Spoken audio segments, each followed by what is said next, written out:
Salam damai sejahtera untuk Bapak, Ibu, dan Saudara dimanapun berada. Kiranya anugerah dari Allah Bapa kita dan kasih karunia dari Tuhan Yesus Kristus, serta pertolongan, penghiburan, kekuatan dari Roh Kudus yang menaungi, menguasai hati dan pikiran kita. Hari ini kita melanjutkan pembacaan dan pembahasan dari surat Paulus kepada jemaat di Korintus. 1 Korintus pasal yang keempat, ayat yang pertama sampai dengan ayat yang kelima. Demikianlah firman Tuhan. Demikianlah hendaknya orang memandang kami sebagai hamba-hamba Kristus yang kepadanya dipercayakan rahasia Allah.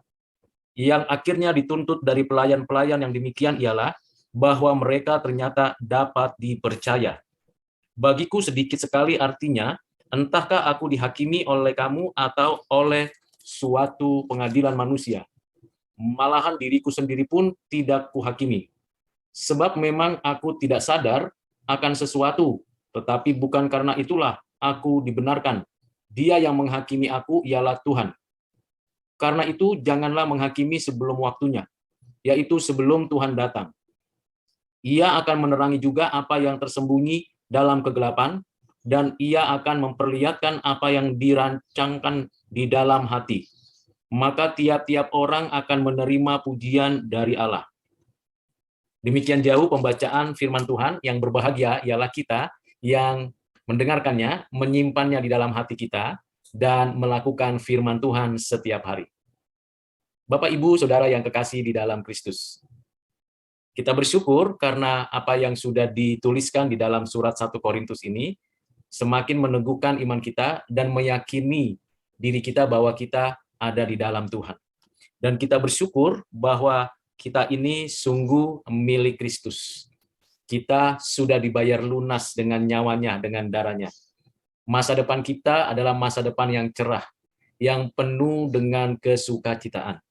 Sekalipun kita sulit di dalam kehidupan saat ini, kita harus meyakini bahwa ini hanyalah sementara.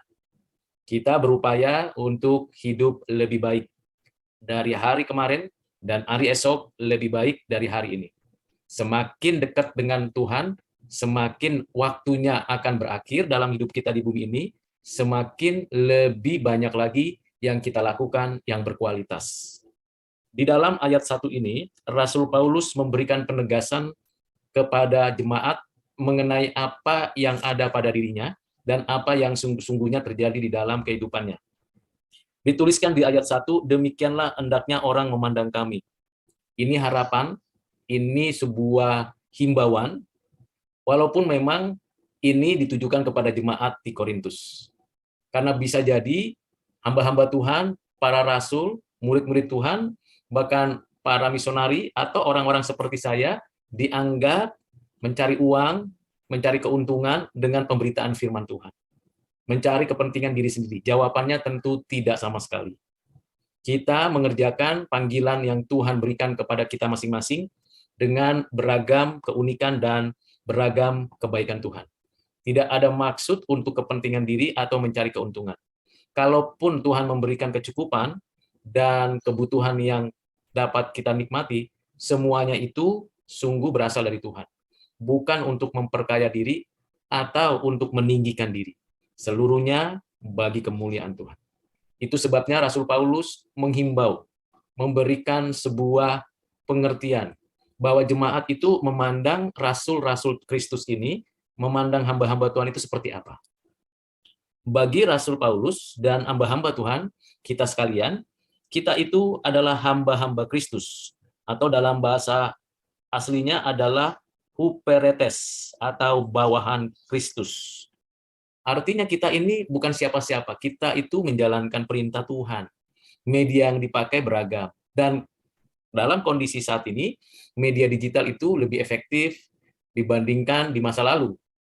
Kita dapat berbicara dengan leluasa tentang berita Injil, kabar baik mengenai Kristus dan kerajaannya kepada banyak orang. Mungkin saja hari ini hanya segelintir orang saja, beberapa orang saja yang mau dengar. Tapi kita tahu jejak digital ini akan tersimpan sepanjang zaman. Dan kita bersyukur firman Tuhan yang selalu kita sampaikan bersumber dari Alkitab. Bersumber dari pengertian yang baik dan benar, yang dapat dipertanggungjawabkan. Kita, saya, Bapak Ibu Saudara, adalah hamba-hamba Kristus, bawahan Kristus. Kristus adalah raja kita. Kita berjuang untuk itu. Kita patuh terhadap perintah Kristus. Kita teladani apa yang diajarkan Kristus, dijalankan Kristus seumur hidupnya. Memanusiakan manusia, mendamaikan diri dengan diri, mendamaikan diri dengan sesama, mendamaikan diri dengan alam, dan tentunya berdamai dengan Allah. Seluruhnya itu telah dinyatakan Kristus di dalam dan melalui pengorbanannya. Yang kepadanya dipercayakan rahasia Allah. Puji Tuhan. Rasul Paulus meyakini dengan sungguh-sungguh bahwa kepada dirinya dipercayakan rahasia Allah. Injil Yesus Kristus, kekuatan dan hikmat Allah yang tersembunyi di sepanjang abad, yang dinyatakan Tuhan di dalam Kristus. Itulah Injil, kabar baik, yang rahasia ini diungkapkan Tuhan, yang telah ditetapkan di dalam kekekalan. Dan rahasia itu dipercayakan untuk kita beritakan, kita ajarkan, kita proklamasikan, kita jalankan. Nah, itu hal yang sangat bernilai. Apapun pengetahuan kita itu sifatnya progresif. Tetapi berita Injil itu sifatnya final. Berbeda bukan?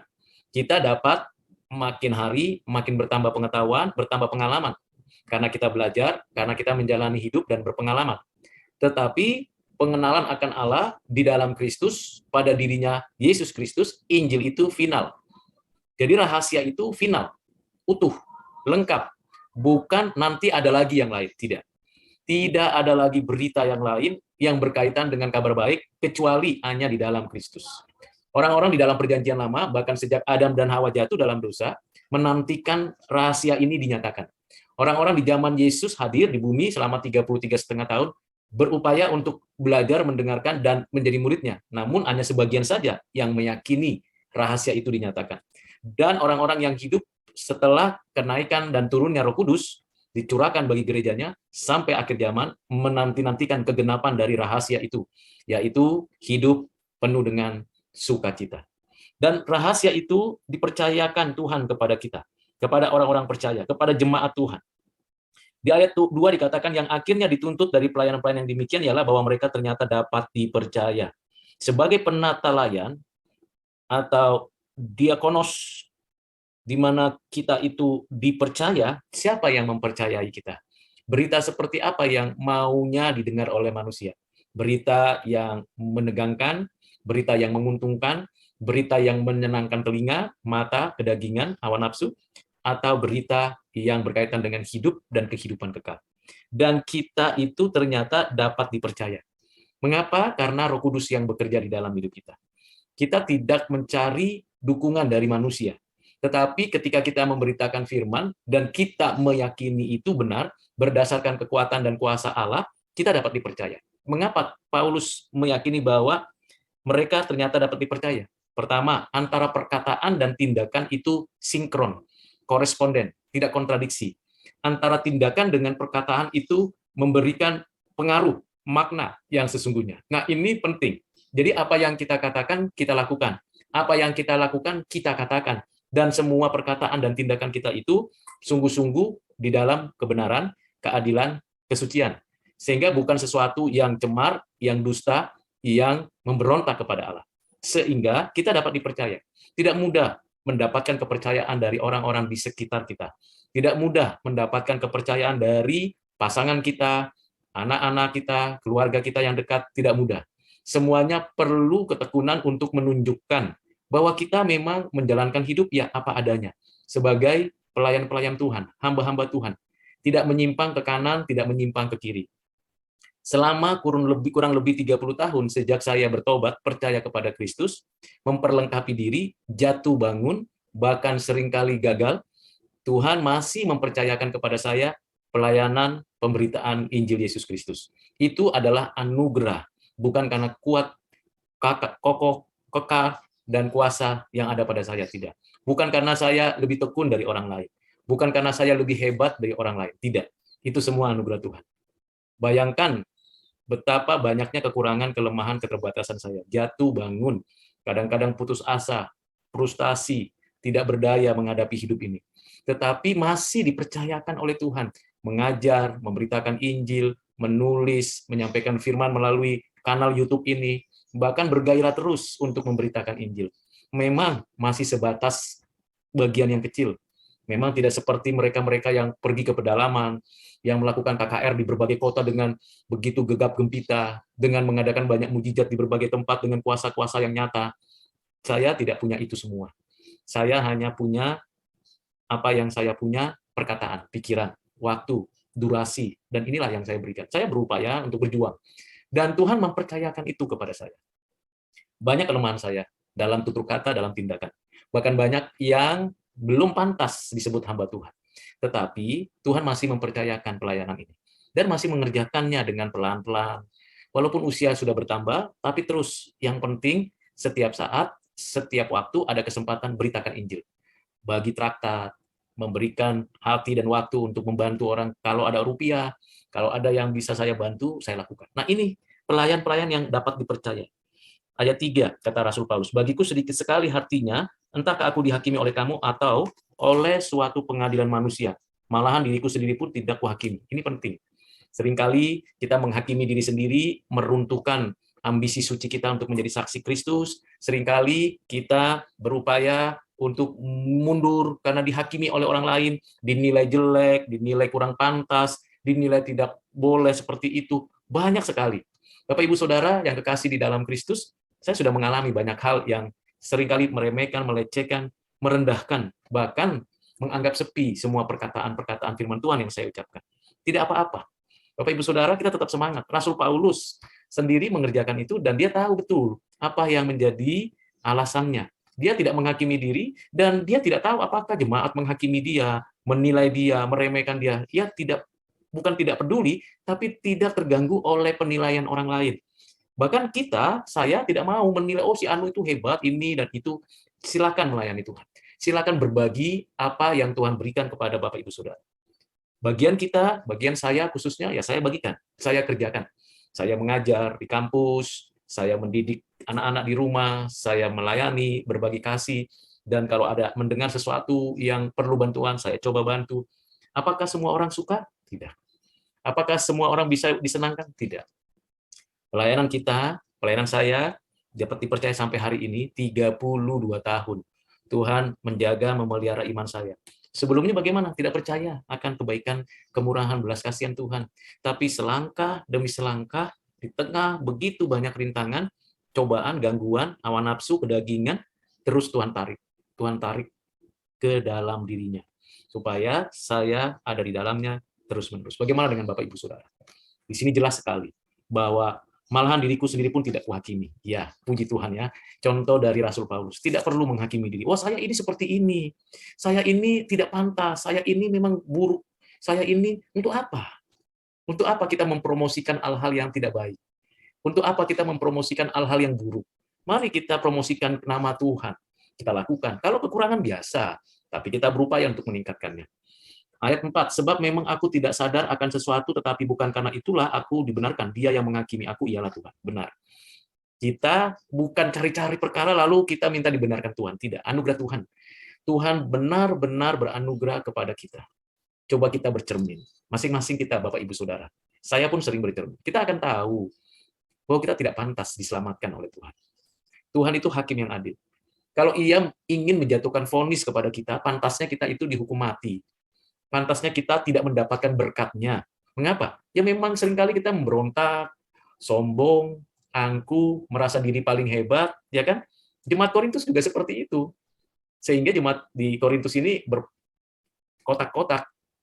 Bukankah seharusnya saling bergandengan tangan? Nah, sekali lagi, mengapa saya berulang-ulang memberitahukan kepada Bapak, Ibu, Saudara yang mendengarkan video pertama dari surat 1 Korintus ini sampai saat ini, untuk bersama-sama bergandengan tangan, karena memang Tuhan menghendaki kesatuan umat Tuhan dari banyaknya keragaman yang ada pada diri dan masing-masing. Kita tahu bahwa Tuhanlah yang menghakimi. Jadi Paulus sadar betul yang menghakimi itu Tuhan. Itu lebih memiliki otoritas. Kalau manusia menghakimi, menilai kita, itu tidak memiliki otoritas yang bersifat kekal. Tapi penghakiman Tuhan itu adil. Adil dan memang langsung objektif. Karena itu jarang sekali kita bilang kepada Tuhan dalam doa-doa kita, selidiki aku ya Tuhan. Apakah jalanku serong? Apakah jalanku sesuai dengan kehendak-Mu? Mari kita belajar menundukkan diri di hadapan Tuhan untuk diberikan didikan dari Tuhan.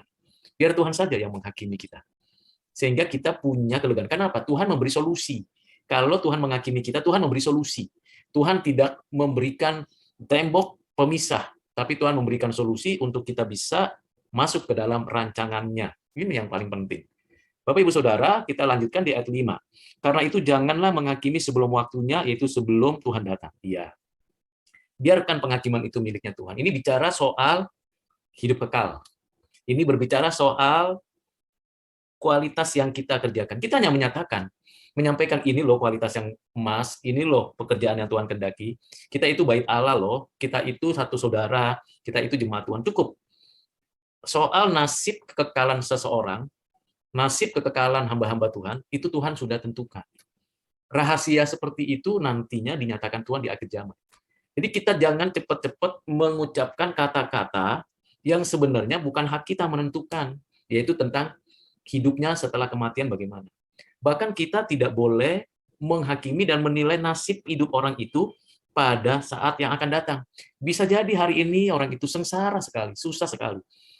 Tapi Tuhan buka jalan untuk hal yang baik. Jangan juga menilai, wah orang itu sukses terus. Belum tentu, lihat akhir hidupnya Bapak Ibu Saudara. Lihat akhir hidupnya. Ada yang akhir hidupnya begitu penuh sukacita. Ada yang akhir hidupnya sungguh mengerikan. Yang pasti, kita orang percaya di hadapan Tuhan yang adalah hakim yang adil akan menerima mahkota kemuliaan. Kita tahu itu. Jadi lelah kita di hadapan Tuhan tidak akan sia-sia. Sekarang kita tidak dapat apa-apa, tapi nanti kita mendapatkannya. Asal tulus hati kita mengerjakan apa saja yang diperkenan Tuhan. Tidak peduli pandangan orang terhadap kita, tapi bagaimana kita peduli dan prihatin pandangan Tuhan terhadap kita. Ada waktunya Tuhan menghakimi kita. Selanjutnya, ia akan menerangi juga apa yang tersembunyi dalam kegelapan, dan ia akan memperlihatkan apa yang direncanakan di dalam hati, maka tiap-tiap orang harus menerima, tiap-tiap orang akan menerima pujian dari Allah. Luar biasa. Apa yang tersembunyi di dalam hati, dan apa yang dirancang oleh manusia, itu Tuhan tahu. Tidak perlu orang lain memberitahu, Tuhan tahu. Kita mungkin juga lupa yang kita sudah rancang di dalam hati kita. Kita juga mungkin lupa apa yang kita sudah lakukan yang baik, yang benar di masa lalu. Kita mungkin lupa. Karena kita memang manusia yang suka lupa akan kebaikan Tuhan, kemurahan Tuhan. Tetapi Tuhan tidak pernah lupa. Tuhan menghitung semua yang Tuhan berikan kepada kita, yang Tuhan sudah sediakan bagi kita, untuk kita nantinya menikmati pujian dari Tuhan. Puji Tuhan. Tuhan bukan pribadi yang kejam. Dia baik. Menyediakan pujian bagi kita, umatnya. Ada orang yang menilai A, B, C, D terhadap diri kita. Misalnya terhadap saya. Tidak apa-apa. Pandanglah pada Kristus yang tersalib, pandanglah pada Kristus yang duduk di sebelah kanan Allah Bapa, dan pandanglah pada Kristus yang akan datang. Ketika kita memandang Kristus dengan benar, maka semua penilaian orang terhadap kita itu bisa menjadi sampah dan tidak bernilai apapun. Bahkan penilaian yang baik pun dari manusia, jangan menjadikan itu kita jadi sombong dan angkuh. Itu harus hati-hati. Pujian dari Allah lah yang kita nanti-nantikan. Bukankah Tuhan berkata, hai hambaku yang baik dan setia, marilah masuk ke dalam perjamuan yang kusediakan bagimu. Kata-kata yang dari Tuhan seperti itulah yang kita nantikan, yang kita mau dengarkan, supaya kita mendapatkan kesukacitaan yang abadi. Bukan pujian dari manusia. Pujian manusia itu kalau kita menguntungkan orang itu, kalau kita memberikan faedah terhadap orang itu akan memuji-muji kita. Bisa jadi orang itu akan bertepuk tangan karena kita mendapatkan sesuatu yang dapat menggembirakan orang itu. Jadi banyak orang memuji orang lain bukan dengan tulus, tapi bulus. Bukan dengan suatu semangat mengasihi, tapi semangat persaingan. Tidak demikian. Bapak Ibu Saudara, pujian yang tertinggi yang diterima oleh Bapak Ibu Saudara dan saya, karena kita adalah pelayan-pelayan Tuhan, datangnya dari Allah. Tuhan sudah menyediakan, dan kita bisa menikmati itu. Bagaimana kita bisa mencapai apa yang diharapkan oleh Tuhan? Tuhan akan menerangi hati kita. Hati kita yang gelap, rancangan kita yang keliru, Tuhan akan ubah, ambil, ganti, lalu diberikanlah terangnya. Diberikanlah rancangannya. Itu yang meneguhkan dan menguatkan iman kita. Kiranya apa yang sudah kita dengar, pembahasan hari ini, dapat bermanfaat untuk Bapak, Ibu, Saudara, dan saya, merenungkan kembali dan memperlengkapi diri, agar kita fokus pada pujian yang datangnya dari Allah. Tuhan Yesus memberkati Bapak, Ibu, Saudara. Amin.